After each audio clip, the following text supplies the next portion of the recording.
오늘 시편은 좀 다른 시편들과 다르게 좀 무거운 느낌이 드는 시편입니다. 왜냐하면 다른 시편들과 다른 확연한 차이점이 있기 때문이죠. 다른 시편들의 대부분의 마지막이 바로 하나님을 찬양하며 하나님께 영광 돌리며 끝나고 있습니다. 그런데 오늘 말씀은 하나님께 영광 돌리기보다는 흑암 가운데 나를 두셨다라고 하면서 하나님을 원망하는 말로 끝나고 있습니다. 그래서 그런지 시편의 전체적인 내용이 우울하고 암울합니다. 신학자 중 일부는 모든 시편 중에서 가장 암울한 시편이라고까지 평가하기도 합니다. 그렇다면 오늘 시는 왜 이렇게 우울한 가운데 끝마쳐야 됐을까요? 혹은 또 다른 신학자가 이야기하는 것처럼 이 시편에 다른 어떤 내용이 와야 됐는데 그 내용이 상실된 것 같다, 훼손된 것 같다, 잃어버린 것 같다라는 표현까지도 쓰고 있습니다. 이러한 시를 우리는 어떻게 이해하는 것이 좋을까요?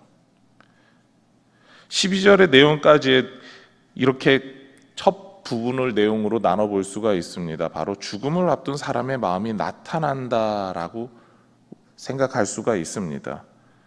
특히 이 죽음을 앞둔 사람의 마음은 3절에서 표현되고 있는데요. 물은 나의 영혼에는 재난이 가득하며 나의 생명은 수울에 가까워 싸우니.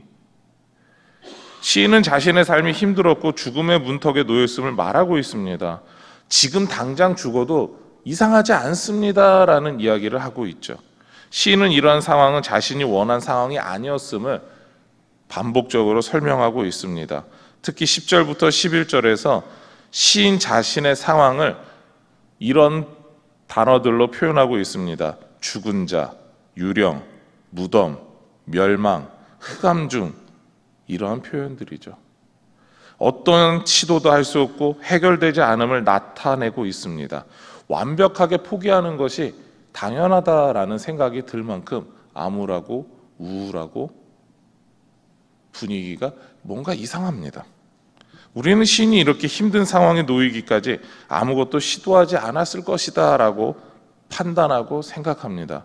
그러나 시인은 하나님께 모든 문제의 해결을 위해서 크게 외쳤었습니다. 1절과 2절, 9절입니다. 우리 전체 화면을 보시고 같이 읽도록 하시겠습니다. 여호와 내 구원의 하나님이여, 내가 주야로 주 앞에서 부르짖어 싸우니 나의 기도가 주 앞에 이르게 하시며 나의 부르짖음에 주의 귀를 기울여 주소서.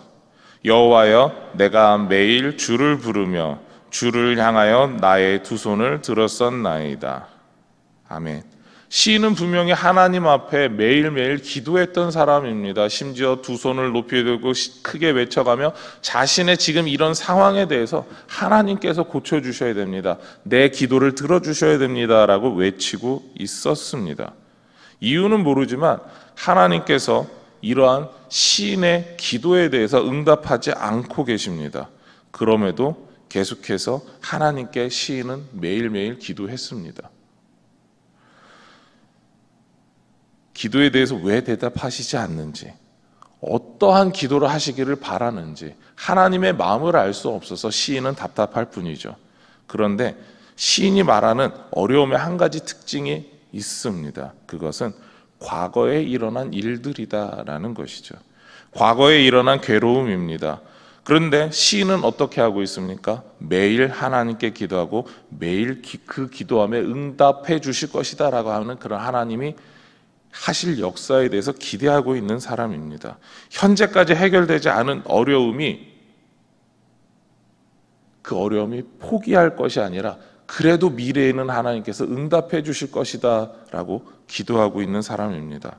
그렇습니다. 시인은 과거에 자신을 누르던, 어제까지 나를 암울하게 했던 그 모든 일들이 나를 힘들게 하고 포기하고 낭망하게 할 것 같지만 나는 포기하지 않는다라는 이야기를 하고 있습니다. 하나님께 포기하지 않고 계속해서 인내하며 기도한다면 하나님께서 응답을 주실 것이다 라는 마음으로 기도하고 있는 사람이라는 것이죠. 이것은 후반부에 속한 13절서부터 18절에서도 동일한 내용으로 나오고 있는 표현입니다. 단지 다른 입장에서 12절까지는 죽음을 앞에 둔 사람이었다라고 이야기를 한다면 13절서부터 마지막 18절까지는 흑암 중에서 기도하고 있는 내용입니다. 오늘 시편은 과거에 그리고 지금도 계속되는 어려움에 대해서 이야기하고 있습니다.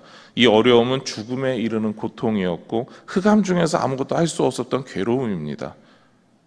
흔히 말하는 절망 가운데 있을 수밖에 없는 상황이죠. 그렇지만 그런 절망 중에서 시인은 말하고 있습니다. 그래도 나는 기도할 수 있다라는 것이죠. 나는 기도할 수 있다라고 말하는 시인의 기도에 대한 그 태도를 이렇게 이해할 수 있습니다. 우리 전체 화면을 보시겠는데요. 흑암 중에서 12절 말씀 보면 흑암 중에서 내가 있습니다라고 이야기를 합니다. 18절에서도 마찬가지로 자신의 상황을 하나님께서 흑암에 두셨다라고 말하죠. 그러나 13절에서 놀라운 하나님을 향한 고백이 있습니다.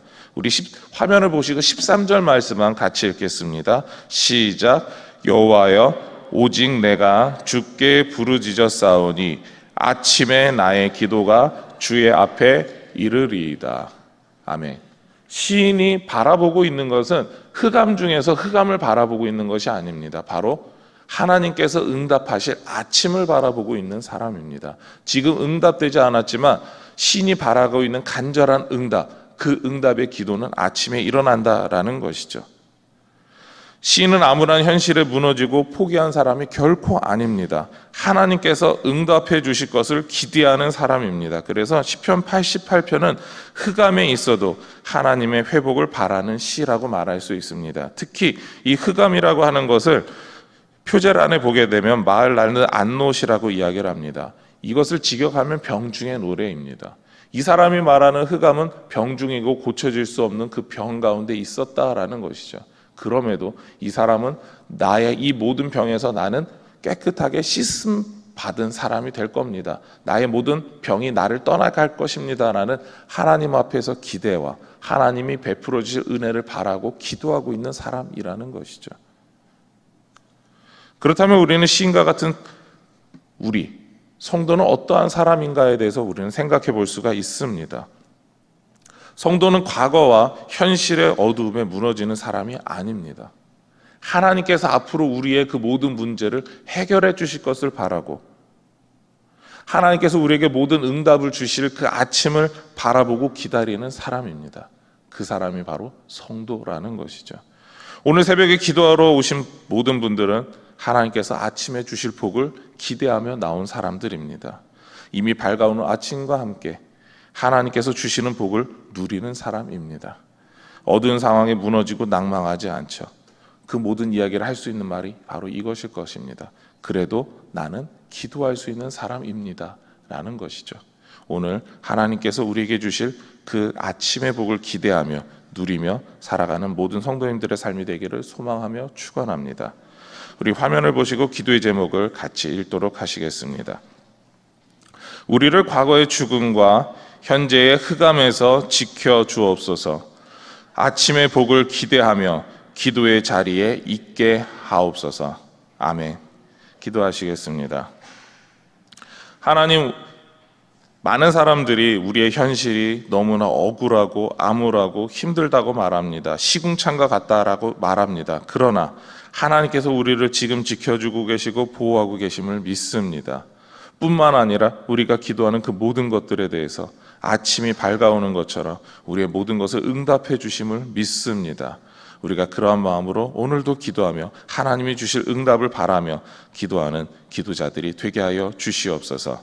이 모든 것 예수님의 이름으로 기도드립니다. 아멘.